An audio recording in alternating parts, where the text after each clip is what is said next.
আমি সত্যি মহাদেব কৈলাস থেকে এখানে নেমে এসেছি। ঠিকই তো বলেছিলাম, আপনি কি নিজেকে সত্যি সত্যি মনে করছেন? আরে কি বলে?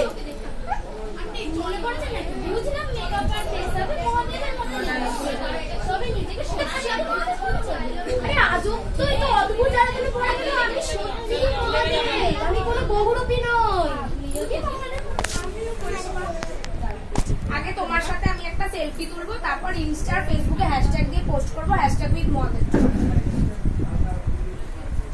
হয়েছে নাকি আরো কিছু বাকি আছে? তুই বল। এই যে বাবা মহাদেব, এবার হিমালয়ার ডিরেক্টটা তো আমিই করছি। হিমালয়া কি বলে সেটা জানে না, হিমালয় ডিরেক্ট করতে এসেছে। যাই হোক না, সেটা তো আমিই ডিরেক্ট করছি। এই নিন আমার কার্ডটা। আপনাকে মহাদেব সাজতে ভালোই মানাবে। খারাপ করবো না, আপনারা জানতে